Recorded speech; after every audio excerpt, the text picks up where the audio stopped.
বিরিয়ানি তো সবারই পছন্দের। তো আজকে আমি কি করে চিকেন বিরিয়ানি বানিয়েছি তো সেটাই তোমাদের সাথে শেয়ার করব।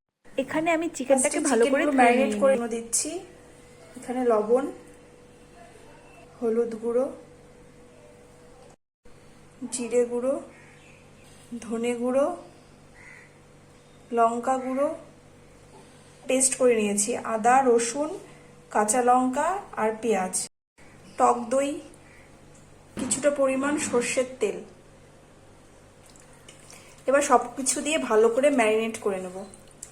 এবার চালটা আমি ধুয়ে ভিজিয়ে রাখছি প্রায় 1-2 ঘন্টার জন্য। এখানে পেঁয়াজ কেটে নিয়েছি, আলু আর ডিম। এবার কিছুটা পরিমাণ পেঁয়াজ দিয়ে বেরেস্তা করে নেব। করে নিচ্ছি। এবার আলুটাকে ভেজে নিচ্ছি, একটু লাল লাল করে ভেজে নিচ্ছি। এবার চিকেনটা দিয়ে দিচ্ছি।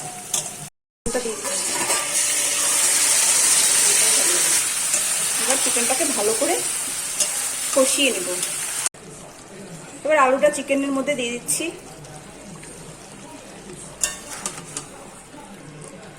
দিয়ে দিচ্ছি বিরিয়ানির মশলা আর দিয়ে দিচ্ছি 1 চামচের মতো ঘি। বিরিয়ানির ভাতটা করার জন্য এখানে আমি হাঁড়িতে জল দিয়ে দিলাম।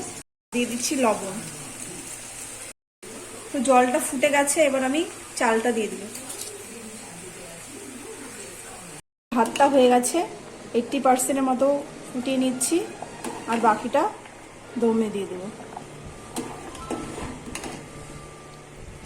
এখানে আমি ভাতটাকে ঝরিয়ে নিচ্ছি। বিরিয়ানিটাকে লেয়ারিং দেবো, তার জন্য একটা নিয়ে নিয়েছি সসপ্যান। তো ফার্স্টে রাইসটা দিয়ে দিচ্ছি আমি, এখন লেয়ারিংটা করব। চিকেনটা দিয়ে দিচ্ছি,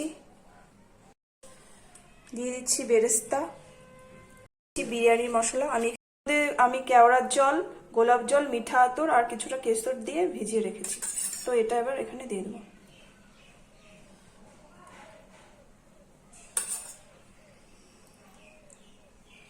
এবার ডিমটা দিয়ে দিচ্ছি। পুরো লেয়ারিংটা হয়ে গেছে, এবার উপরে এই বেরেস্তাটা দিয়ে দিচ্ছি। বিরিয়ানির মশলা, দুধে ভেজানো কেশর, গোলাপ, তারপরে দিয়ে দিচ্ছি এখানে ঘি। এখানে আমি সাইড দিয়ে আটা গুলে লাগিয়ে দিচ্ছি, তাহলে হাওয়াটা বেরোবে না। এবার আমি দমে বসিয়ে দিলাম, 20 মিনিটের মতো দম দিব বিরিয়ানিকে, তাহলে আমার রেডি বিরিয়ানি।